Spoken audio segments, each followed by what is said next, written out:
वंदे मातरम विद्यार्थी मित्रों, आज मैं आप लोगों को कक्षा 10 मैथ एनसीईआरटी बुक से कुछ इम्पोर्टेंट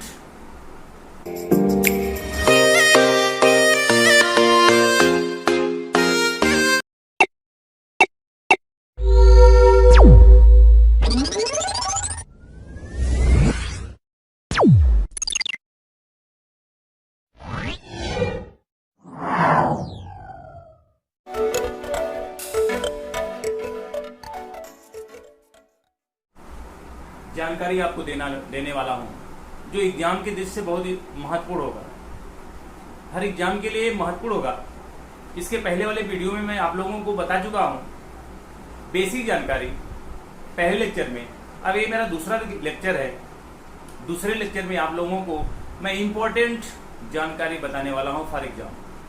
कि एग्जाम में जो इम्पोर्टेंट जानकारी होती है जिससे बच्चों का अच्छे नंबर आए, इस जानकारी के द्वारा ये सब चीजें बेसिक के बाद नंबर आता है।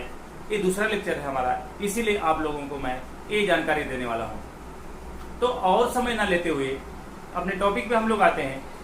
और इसके पहले आपको कुछ बता देता हूं कि आप लोग हमारे अगर चैनल में नए होंगे तो हमारे चैनल को प्लीज लाइक कीजिएगा, सब्सक्राइब कीजिएगा और बेल आइकन दबाइएगा, शेयर भी कीजिएगा, जिससे और लोगों को और आप लोगों को सबसे पहले जानकारी मिल सके। तो इसके साथ अब हम अपने मेन चीज पे आते हैं जो आप लोगों को समझाने वाले हैं। तो सबसे पहली पॉइंट क्या बच्चों है, इंपॉर्टेंट जानकारी फॉर एग्जाम। बहुपदी कौन सी? बहुपदी आप लोगों को बहुपद क्या होता है बता चुका हूं। दो प्रकार के तीन प्रकार की बहुपदी होती है। रैखिक बहुपदी, जिसको सुरेख बहुपदी भी कहते हैं, द्विघात बहुपदी और त्रिघात बहुपदी। इसके आधार पर हम जान सकते हैं कि कौन से। अब कहीं लिखा हो, जैसे आपको सवाल आ जाता है बहुपदी के प्रकार। पहली पॉइंट क्या है? पहला है बहुपदी के प्रकार के प्रकार।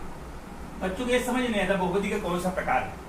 जैसे आपको दिया हुआ है, कोई सम्स दिया हुआ है, जैसे मान लेते हैं दिया हुआ है x क्यूब, वही दूसरा इसमें दिया हुआ है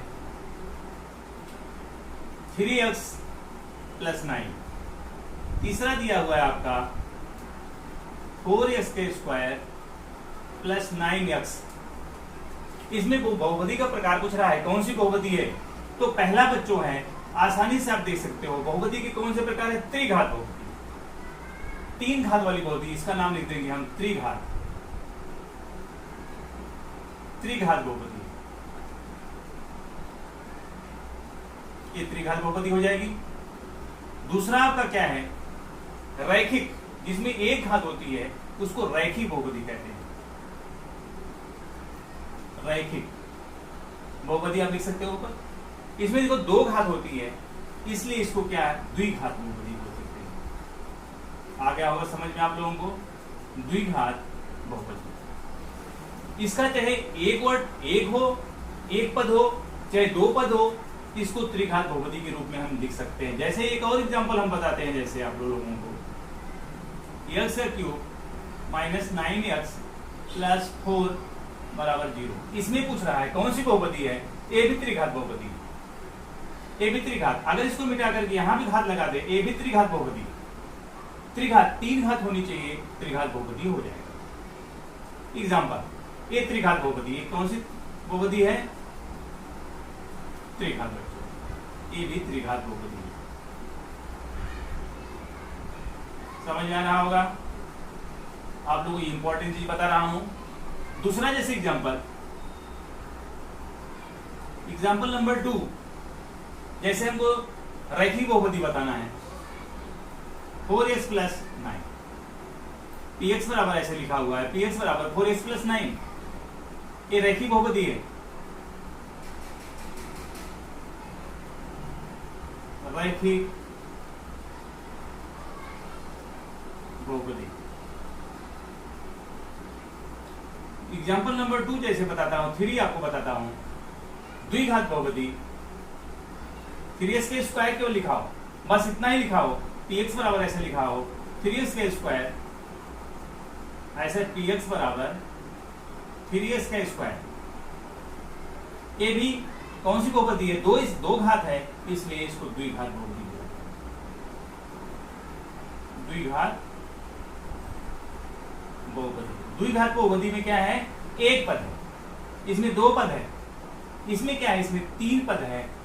इसको हम बोल सकते हैं बहुपदी के प्रकार के रूप में आप लोग इसको बता सकते हो। समझ में? दूसरा नंबर का बहुपदी की घात, बहुपदी की घात बताना, इसको मिटा देते हैं हम। 5 टिप्स है, पांचों के बारे में आप लोगों को बता दे रहा है। बहुपदी की घात, दूसरी पॉइंट है इसका, दूसरी पॉइंट है बहुपदी की घात। बच्चों को समझ में नहीं आता बहुपदी की घात कैसे जानते हैं हम। बहुपदी की घात जैसे px का मान कुछ दिया हुआ है,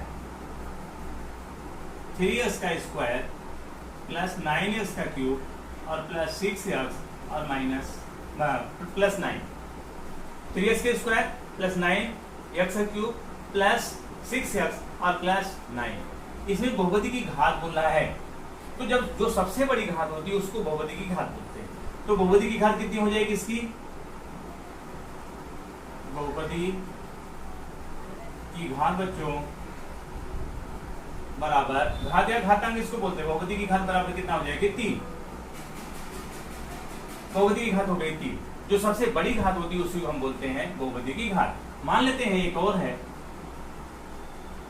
3x का ऐसे लिखा हुआ है, 3x का स्क्वायर का स्क्वायर प्लस 9x प्लस 4, ये px का वैल्यू दिया हुआ है, px बराबर दिया हुआ है इतना, मान लेते हैं ऐसा दिया हुआ है। तो इसमें क्या करें, बहुपदी की घात क्या हो जाएगी, इसमें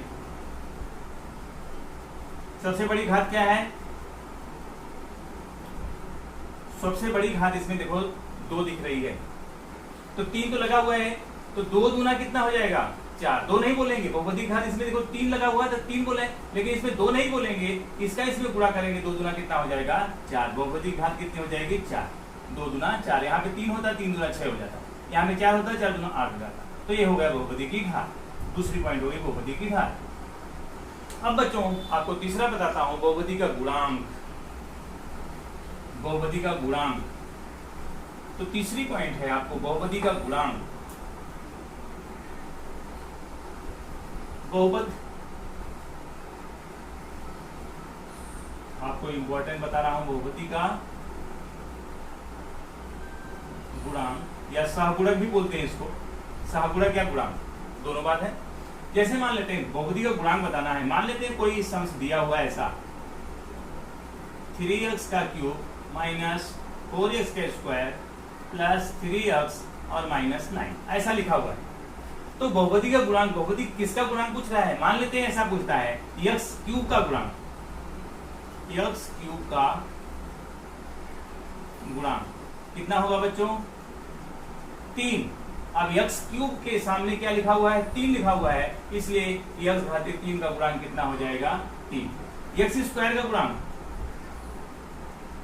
x स्क्वायर जिसका पूछेगा उसी को बताना है आपको, x स्क्वायर का गुणांक हो जाएगा -9।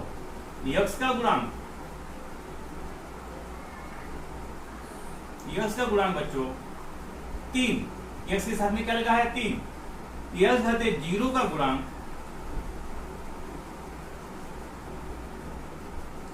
ये बराबर हो जाएगा -9। x घातीय 0 का मतलब इसमें कोई गुणांक है ही नहीं, x घातीय 0 है, x घातीय 1 इसको कुछ नहीं होता, इसको 1 माना जाता है।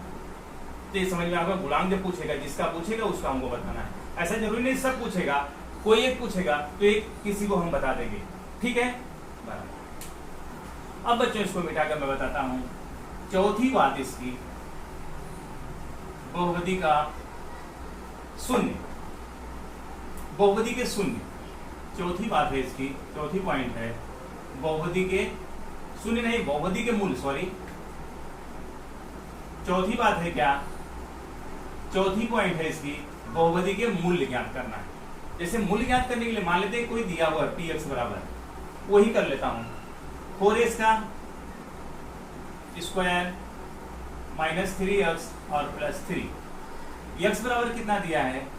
माइनस 1। x बराबर 4x की square minus 3x plus 9। x बराबर कितना दिया है? -1 दिया हुआ है। तो इसमें मान रखते हैं बहुपदी के मूल ज्ञात करना है, इसका मूल। तो p माइनस 1 बराबर 4, जहां जहां x है वहां पे क्या लिखेंगे? -1 लिख देंगे। ये 9 में आप लोग पढ़ चुके हो। स्क्वायर माइनस 3 -1 और प्लस 3, ये बराबर हो जाएगा 4। और माइनस का माइनस 1 में गुणा करते हैं, कितना आ जाता है? 1 माइनस 3 -1 अभी लिख दो इसका, और प्लस 3। अब बच्चों इसका क्या ब्रैकेट हटा देते हैं, तो 4 एकम 4, माइनस माइनस क्या हो जाएगा? गुणा होता है तो प्लस हो जाएगा 3 और प्लस 3 बराबर 4 3 7 और 3 कितना हो जाएगा? 10। तो px का मूल कितना, बहुपदी का मूल कितना हो गया? 10। यहां लिख देंगे बहुपदी का मूल्य बराबर कितना हो जाएगा? 10। तो ऐसे किसी का मान अगर ये 9th में आप लोग पढ़ चुके होंगे, इस तरह से आप निकाल सकते हो। अब लास्ट पॉइंट है बच्चों, बहुपदी के शून्य ज्ञात करना है। ये भी मिटा दे रहा हूं। बहुपदी के शून्य चौथी पॉइंट है, पांचवी पॉइंट है बच्चों, बहुपदी के शून्य कैसे ज्ञात करते हैं। आज इंपॉर्टेंट बात बता रहा हूं आप लोगों को। जैसे मान लेते हैं px बराबर ही दिया हुआ है, px बराबर x का स्क्वायर प्लस 3x और प्लस 2।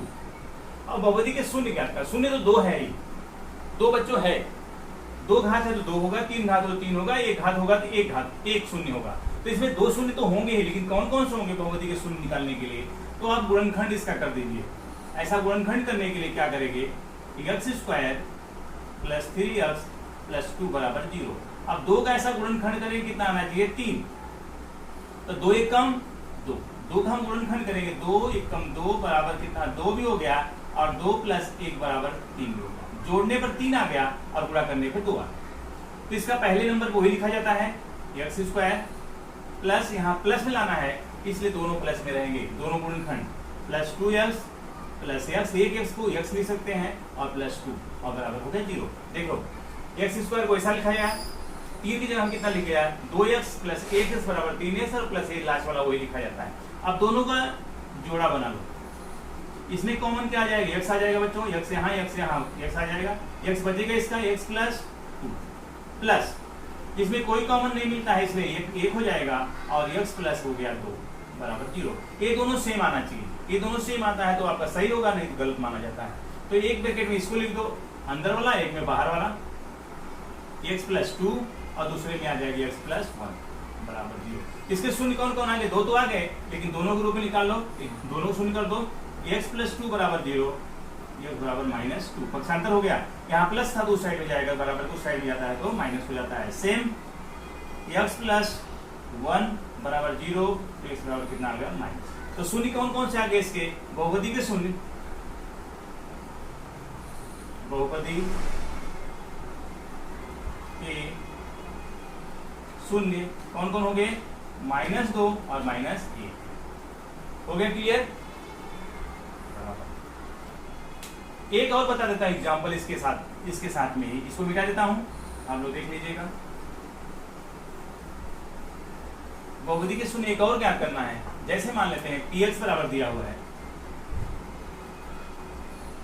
x का स्क्वायर और माइनस x, ऐसा इसके शून्य ज्ञात करने। 2 तो शून्य होंगे ही, 2 घात है 2 शून्य होने वाले हैं, तो क्या लिख सकते हैं इसको? x स्क्वायर माइनस x बराबर, पहले 0 कर दो क्योंकि शून्य हमको ज्ञात करना है। x में दोनों में कॉमन क्या जाएगा? x बच्चों, x माइनस x बाहर आ गया तो हो जाएगा 1 बराबर 0। अब देखो x बराबर 0, एक तो 0 आ गया, दूसरा क्या हो जाएगा इसी में? x माइनस 1 बराबर 0 और x बराबर कितना आ जाएगा? 1, पक्षांतर हो गया, इधर का इधर रहता है, इसी साइड में है, और उधर पक्षांतर करते हैं तो ये बराबर के जब उस साइड में जाएगा तो प्लस माइनस होगा तो यहाँ हो जाएगा प्लस। तो 2 शून्य आ गए। बहुपदी के शून्य कौन कौन आ गए?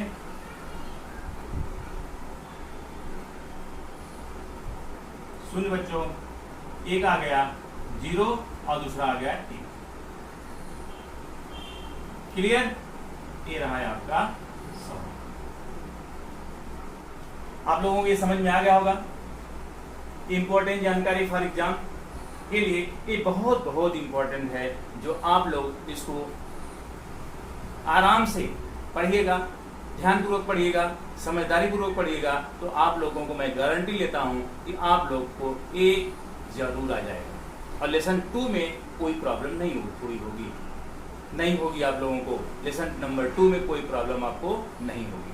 तो बच्चों, आज मैं ये दूसरे लेक्चर के साथ आप लोगों को फिर से बोलता हूं कि आप लोग हमारे चैनल में अगर नए होंगे तो लाइक कीजिए, सब्सक्राइब कीजिए, शेयर कीजिए, जिससे आप लोगों को नया वीडियो मिल सके।